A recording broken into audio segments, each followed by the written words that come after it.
చిన్నలకి పెద్దలకి యేసుక్రీస్తు నామమున వందనాలు. వాక్యానికి అప్లం చేసుకుందాం. నేను చెప్పబోయే అంశం పేరు మరణం తర్వాత మరో జీవితం ఉందా లేదా. మళ్ళా చెప్తున్నాను, మరణం తర్వాత మరో జీవితం ఉందా. మరణం జననం మధ్య జీవిత కాలం. దాని తర్వాత చాలా మంది జీవితం లేదు అనుకుంటారు.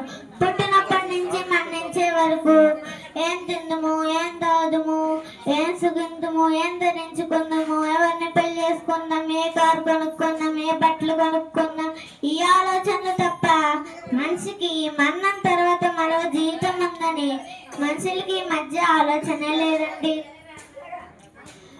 ఒక చెట్టుని అడిగితే చెప్తుంది మరణం తర్వాత మరో జీవితం ఉందని. ఉదాహరణకు ఆవగింజ. ఏంటి ఆవగింజ? ఆవగింజ చూడడానికి చాలా చిన్నగా ఉంటుంది, కానీ దాన్ని భూమిలో నాటితే అది కొన్ని దినముల తర్వాత అది కుళ్ళిపోయి అది చనిపోయి మొక్క బయటకు వస్తుంది. ఆ మొక్క ఆకాశ పక్షులన్నీ వచ్చి గూళ్ళు కట్టుకునేలాగా పెద్ద విశాలమైన చెట్టు అవుతుంది. ఇంకోటి ఏంటంటే గొంగళి పురుగు. ఏంటి గొంగళి పురుగు? గొంగళి పురుగుని చూస్తే మనకేమవుద్ది? చిరాకు, అసూయ వస్తుంది. ఆ గొంగళి పురుగు 21 రోజులు గూడు కట్టుకుని అది ఎలా మారుతుందంటే సీతాకొలక చులుకగా మారుతుంది. ఆ విత్తనానికి ఆ గొంగళి పురుగుకి అంత మంచి జీవితం ఉంటే మనకు ఉండదా? మనం ఎవరం? ఆదికాండం 1:26. మనం దేవుడి స్వరూపం, మనం దేవుడి పోలిక. ఇక్కడ ఉన్న వాళ్ళందరూ విషయాన్ని గ్రహించాలి. యేసుక్రీస్తు ప్రభు బైబిల్లో ఇద్దరి కోసం చెప్పారు. ఎవరి కోసం? ఇద్దరి కోసం. ఒక అతని పేరు ధనవంతుడు, ఇంకో అతని పేరు లాజరు. ఫస్ట్ ధనవంతుడి కోసం చూద్దాం. ధనవంతుడు బతికినంత కాలం ఎలా బతికాడంటే ఏం తిందము, ఏం తాగుదము, ఏం ధరించుకుందాము అని అనుకుంటూ బతికాడు. తన లోకాశలతో బతికాడు. దేవుడు మార్గం మర్చిపోయి జీవించాడు. కొన్ని రోజులకి తను చనిపోయాడు.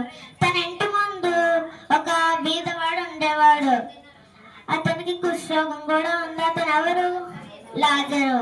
లాజర్కి భార్య లేదు, పిల్లలు లేరు, బంధువులు లేరు, స్నేహితులు లేరు, ఎవ్వరు లేరు. కనుక ఆయనకి ఒకే ఒక్క యేసుక్రీస్తు ప్రభువే ఉన్నారు. ఆయన్ని ఆరాధించుకుంటూ, ఆయన్నే మహింపరుచుకుంటూ, ఆయన్నే గణంపరుచుకుంటూ బతికాడు. ఒక రోజు ఆయన కూడా చనిపోయాడు. ధనవంతుడు చనిపోయి ఎక్కడికి వెళ్ళాడంటే పాతాళ లోకానికి వెళ్ళిపోయాడు. ఎందుకు పాతాళ లోకానికి వెళ్ళాడు? మార్గం మర్చిపోయాడు. బతికినంత కాలం ఏం తిందము, ఏం తాగుదము, ఏం ధరించుకుందాము అనుకుంటూ బతికాడు. లాజరు పరలోకానికి వెళ్ళాడు. ఎందుకు వెళ్ళాడు? దేవుణ్ణి ఆరాధించుకుంటూ, దేవుణ్ణి గణపరుచుకుంటూ, దేవుణ్ణి మహింపరుచుకుంటూ బతికాడు. మనం ఎవరిలా ఉండాలి? లాజర్ లాగా, ధనవంతుల్లాగా? లాజర్ లాగా ఉండాలి. ఇంకోటి, మరణం తర్వాత మరో జీవితం ఉందని నిరూపించింది ఎవరంటే ఏకైక యేసుక్రీస్తు ప్రభు.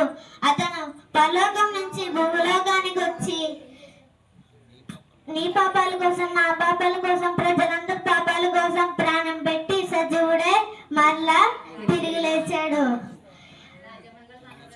తిరిగి లేచి ఏం చెప్పాడు? మరణం తర్వాత మరో జీవితం ఉందని చెప్పాడు. మళ్ళీ ఏంటంటే నేనే సత్యమును, నేనే జీవమును, నా ద్వారాను తప్ప పరలోకానికి ఎవరు వెళ్ళరు అని చెప్పాడు. యేసుక్రీస్తు ప్రభు ఏం చెప్పారు? మరణం తర్వాత మరో జీవితం ఉందని నిరూపించారు.